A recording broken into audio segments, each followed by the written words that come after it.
नमस्कार मित्रांनो, स्वागत आहे तुमचं पुन्हा एका नवीन व्हिडिओमध्ये।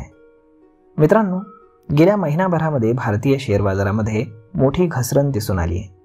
शुक्रवारी देखील शेअर बाजार कोसळल्यानं गुंतवणूकदारांचं मोठं नुकसान झालंय। परदेशी गुंतवणूकदार भारतीय शेअर बाजारातून पैसे काढून घेत आहेत। त्यांच्या या निर्णयाचा वाईट परिणाम आपल्याला भारतीय शेअर बाजारावरती दिसून येतोय। फेब्रुवारी महिन्यात देखील हेच चित्र दिसून आलं।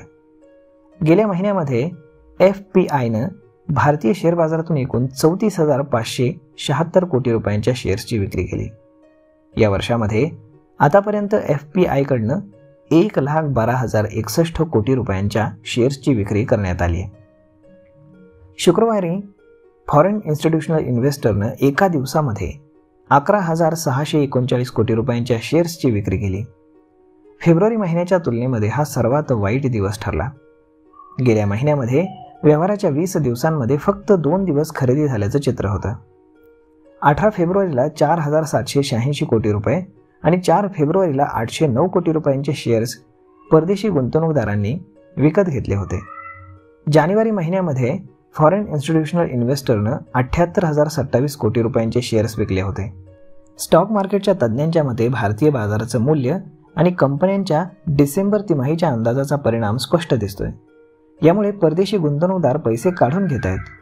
तिसऱ्या तिमाहीचे अंदाज खूपच सामान्य होते, त्यामुळे अनिश्चित असं वातावरण हे निर्माण झालंय। डिसेंबर महिन्यामध्ये परदेशी गुंतवणूकदारांनी 15,446 कोटी रुपयांची खरेदी केली, परंतु त्याआधी ऑक्टोबर आणि नोव्हेंबर महिन्यामध्ये मोठ्या प्रमाणावरती विक्री दिसून आली। यावेळी परदेशी गुंतवणूकदारांकडनं 1,15,629 कोटी रुपयांचे शेअर्स हे विकण्यात आलेत। गेल्या वर्षी परदेशी गुंतवणूकदारांनी फक्त 427 कोटींचे शेअर्स खरेदी केले होते। अशा पद्धतीनं कोरोनाच्या महासाथीनंतर फेब्रुवारी महिन्यामध्ये निफ्टीमध्ये सर्वात मोठी घसरण झालेली पाहायला मिळाली। यावेळी NSE 5.9% घसरलाय। डोनाल्ड ट्रम्प यांच्या टॅरिफच्या इशाऱ्यामुळे देखील IT, ऑटो आणि फार्मा सेक्टरमधील शेअर्स मोठ्या प्रमाणामध्ये घसरलेले आपल्याला पाहायला मिळाले। तर मग मित्रांनो, सगळे गुंतवणूकदार याचीच वाट पाहत आहेत की कधी ही घसरण थांबणार आहे। तर मग मित्रांनो, हा व्हिडिओ, ही माहिती तुम्हाला कशी वाटली हे तुम्ही आम्हाला कमेंट करून नक्कीच सांगा। आणि जर आवडली असेल तर आपल्या जवळच्या मित्रमंडळींसोबत देखील हा व्हिडिओ तुम्ही शेअर करायला विसरू नका। धन्यवाद।